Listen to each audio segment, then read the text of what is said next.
नमस्कार शिक्षक मित्रांनो, शैक्षणिक माहिती मिळविण्यासाठी आपल्या प्रहार न्यूज या यूट्यूब चॅनलला लाईक आणि सबस्क्राईब करायला विसरू नका. नोकऱ्या करतोय.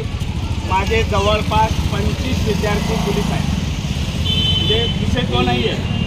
असंख्य विद्यार्थी डॉक्टर आहेत, इंजिनियर आहेत. काल आझाद मैदानावर आपल्या 2 भगिनींना रॉकेट टाकून पेटून घेतलेला आहे. अधिवेशन चालू आहे. काय मागणी आपली या सगळ्या बांधवांना माझ्या कळालं पाहिजे. माझ्या सगळ्या मीडिया बांधवांना मी नतमस्तक होतो. या सगळ्या बांधवांना कळालं पाहिजे नेमकं आमची मागणी काय आहे.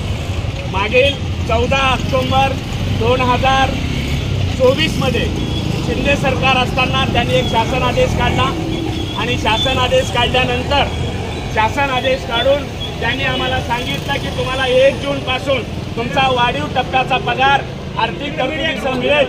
परंतु जून संपलं, 25 संपलं, आर्थिक अधिवेशन सुद्धा संपलं. म्हणजे आम्ही सरळ अधिवेशनामध्ये आमच्या तोंडाला पानं फसवले. बुद्धिजीवी समजल्या जाणाऱ्या, राष्ट्र निर्माण करणाऱ्या, विद्यार्थ्याला घडवणाऱ्या शिक्षकाला फसवण्याचं काम या 420 सरकारनं केलेलं आहे. म्हणून अशा सरकारचा एक शिक्षक म्हणून, एक राष्ट्र निर्माता गुरु म्हणून त्यांचा धिक्कार करतो. आज आत्मदहन करण्याची वेळ येते शिक्षकावर. एवढी मस्ती या सरकारला कशाची आहे आणि हे बेतालपणे वक्तव्य करतात. पाठीमागे आमचं जेव्हा शिष्टमंडळ गेलो, जेव्हा अजितदादा पवार या राज्याचे अर्थमंत्री आहेत, खरं तर मला लाज वाटतंय. अरे एकीकडे पुरोगामी महाराष्ट्र म्हणता, एकीकडे फुलेशाह आंबेडकरांचा महाराष्ट्र म्हणता.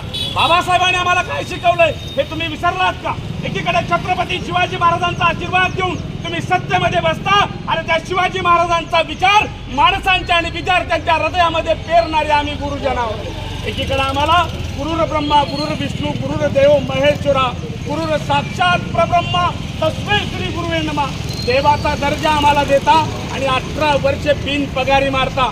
माझं फडणवीस साहेबांना सांगणं आहे, साहेब तुम्ही कितीही आमच्या पाठीवर मारलं तर चालेल, परंतु पोटावर मारलेला शाप तुम्हाला नक्कीच लागेल. आम्ही काय मागतो? आम्ही भारतीय संविधानानुसार आमच्या हक्काची पगार मागतोय. अहो असं कोणतं शासन, असं कोणतं खातं आहे सांगा?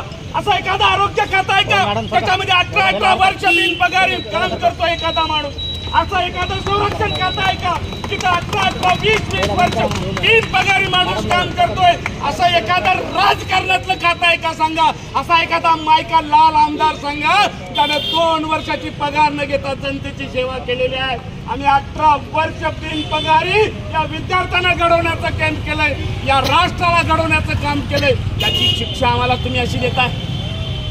आम्ही संविधानिक मार्गाने आंदोलन करताना मोठ्या साहेबांना आमच्या समोर आणून आम्ही सांगताय, पण साहेब तुमचं सुद्धा हृदय दरवळेल. आमचे दुःख पाहिल्यानंतर माझा शिक्षक बांधव दररोज शाळेमध्ये जातो, शाळा शिकवतो, संध्याकाळी कुणी पाणीपुऱ्याच्या गाड्यावर आहे, कोणी एखाद्या कापड दुकानावर नोकरी करतोय, कोणी एखाद्या शेतामध्ये आपल्या विद्यार्थ्याच्या शेतामध्ये कापूस कांडीचं भिंडीचं काम करतोय.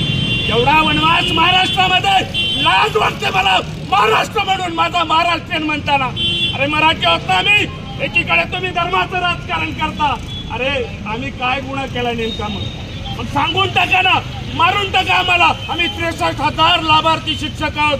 तुम्ही दिला होता ना, आझाद मैदानावर शिक्षण मंत्री येतात आणि म्हणतात की आम्ही शासन आदेश काढलेला आहे, शासन आदेशाची अंमलबजावणी करू. आणि तुम्ही सत्तेत आल्यानंतर तुम्हीच काढलेल्या शासन आदेशाची अंमलबजावणी करत नाही.